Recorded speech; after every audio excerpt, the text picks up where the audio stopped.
If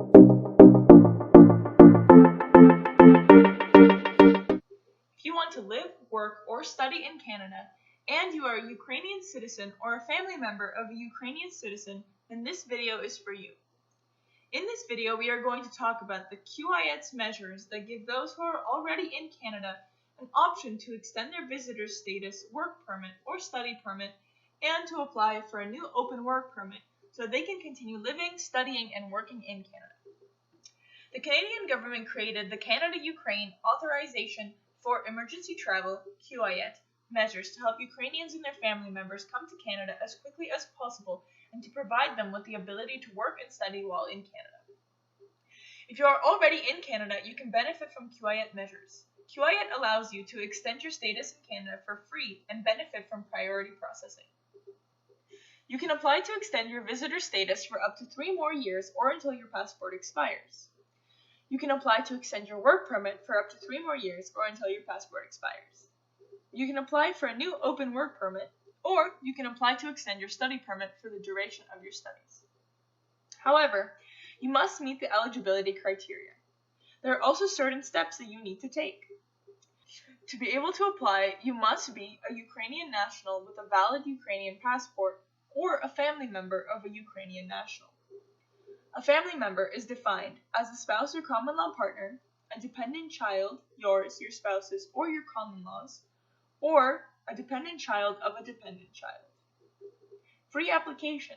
You don't have to pay any immigration processing fees to the Canadian government for any of the CUAET applications.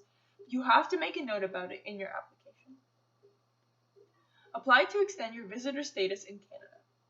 If you have valid status as a visitor in Canada, or you hold a study or work permit, you can extend your stay in Canada for up to 3 years. There are some important steps you must do in order to have your application prioritized and processed for free. While completing your online application, you must answer yes to the fee exemption question. In the IMM 5708 form, under Details of the Visit to Canada, enter both of the following. Select Other as the purpose of the visit, and write Ukraine 2022 in the Other field. You must apply online.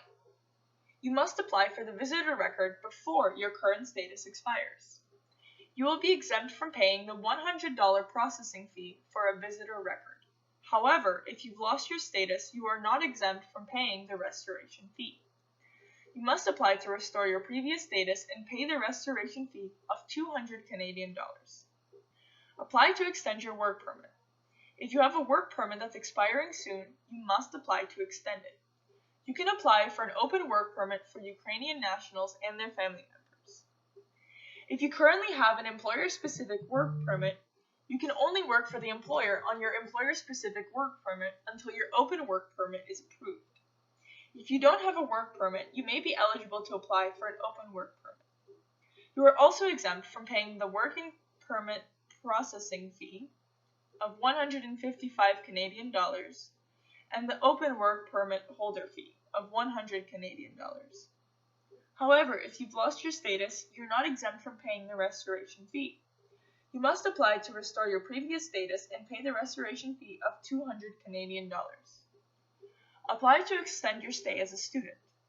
If you're a Ukrainian national or a family member of a Ukrainian national in Canada, you can extend your stay as a student in Canada if one of the following applies. You have valid status as a visitor or hold a valid study or work permit. You have applied to extend your status before it expired, or you're eligible to restore your status. When you apply for the Canada-Ukraine Authorization for Emergency Travel in Canada, you're exempt from paying the study permit processing fee of $150 Canadian. To inform the processing officer that you qualify for priority processing and the fee exemption, select the following option in the tuition payment section of your application. Select Other for expenses paid, and write Ukraine 2022 for the other description. However, if you've lost your status, you are not exempt from paying the restoration fee. You need to restore your previous status and pay the restoration fee of $200 Canadian. These temporary programs were introduced to help those in need stay temporarily in Canada until it is safe to return to Ukraine. To be able to live in Canada permanently, temporary residents must apply for permanent residence through one of the immigration programs. We hold live info sessions where we explain the express entry immigration system in detail. To learn more about the express entry system and how you can immigrate to Canada, please attend one of the information sessions. We will put a link in the description box below this video. We hope this video will help you and your family in your journey to Canada. Subscribe to our channel, allow notifications, and like this video to stay in touch.